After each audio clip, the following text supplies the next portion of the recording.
Bismillahirrahmanirrahim. Alhamdulillahi alladzi hada lihada wa ma kunna linahtadiya law an hada Allah. Ashhadu an la ilaha illallah wahdahu la syarika lah wa ashhadu anna Muhammadan abduhu wa rasuluh. Allahumma salli wa sallim wa barik ala nabiyyina Muhammad wa ala alihi wa sahbihi ajma'in. Amma ba'du. Hadirin sekalian, semoga Allah merahmati kita semua. Mari kita panjatkan puji dan syukur kehadirat Allah yang telah memberikan kita nikmat iman dan Islam. Dengan rahmatnya kita masih diberi kesempatan untuk belajar dan menegakkan kebaikan dalam kehidupan sehari-hari. Salawat dan salam semoga selalu tercurah kepada junjungan kita Nabi Muhammad SAW yang telah membawa cahaya Islam kepada umat manusia beserta keluarganya, sahabatnya, dan seluruh pengikutnya hingga akhir zaman. Pada kesempatan kali ini kita akan membahas salah satu kewajiban besar dalam Islam, yaitu amar ma'ruf nahi munkar, yaitu menyuruh kepada kebaikan dan mencegah kemungkaran. Ini bukan sekadar anjuran, melainkan tanggung jawab yang harus kita laksanakan sebagai umat Islam. Allah berfirman dalam surat Al-Imran ayat 110.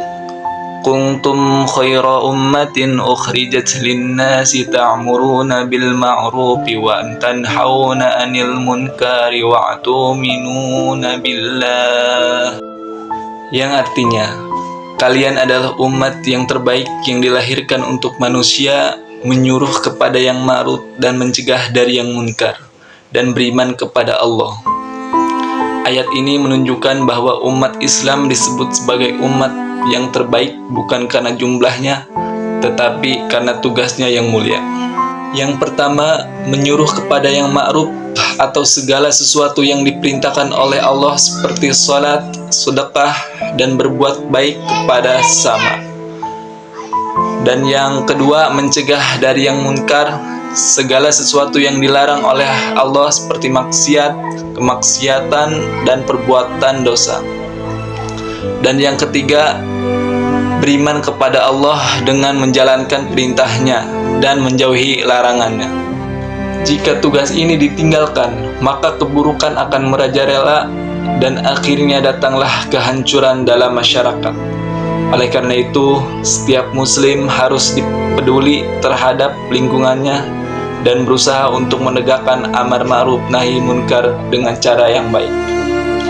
Rasul SAW pernah bersabda dalam ayat Muslim, barang siapa di antara kalian melihat kemungkaran, maka hendaklah ia mengubahnya dengan tangannya.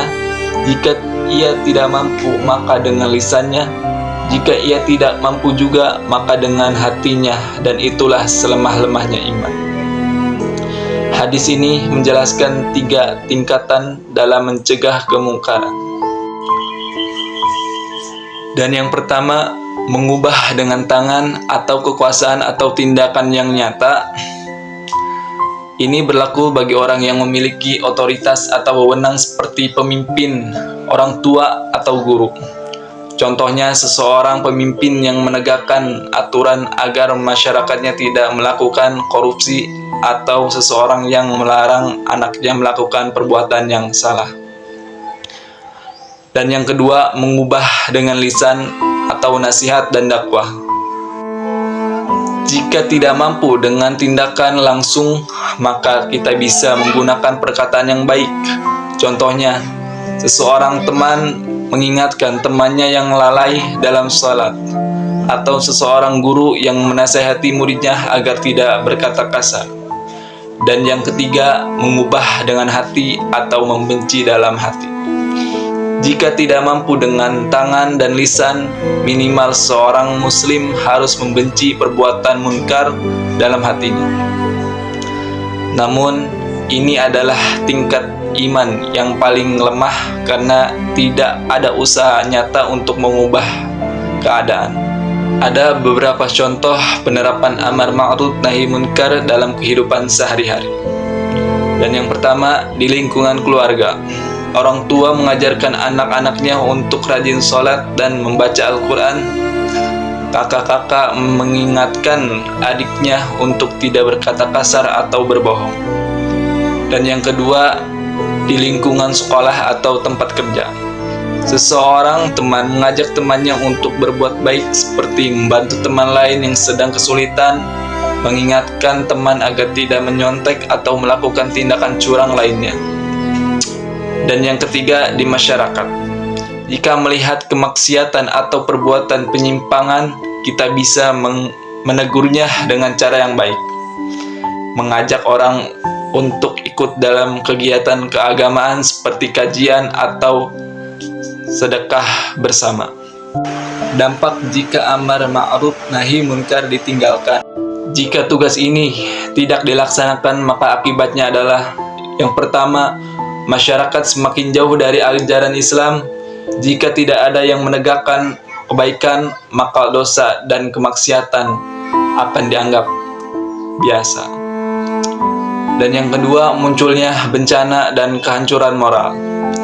Jika kemungkaran dibiarkan, Allah bisa menurunkan azab kepada seluruh masyarakat, bukan hanya kepada pelaku maksiat. Dan yang ketiga, melemahnya iman umat Islam. Jika tidak ada yang saling mengingatkan, maka umat Islam akan semakin lemah dan berpegang pada ajaran agama. Jadi kesimpulannya, amar ma'ruf nahi munkar adalah kewajiban setiap muslim jika kita ingin menjadi umat terbaik sebagaimana disebut dalam Al-Quran, maka kita harus aktif dalam menyuruh kepada kebaikan dan mencegah keburukan sesuai dengan kemampuan kita. Jadi kesimpulannya, amar ma'ruf nahi munkar adalah kewajiban setiap muslim jika kita ingin menjadi umat terbaik sebagaimana disebut dalam Al-Quran, maka kita harus aktif dalam menyuruh kepada kebaikan dan mencegah keburukan sesuai dengan kemampuan kita.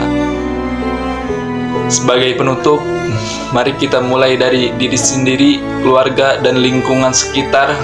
Jangan takut untuk menyampaikan kebenaran, karena itu adalah perintah Allah dan Rasul-Nya.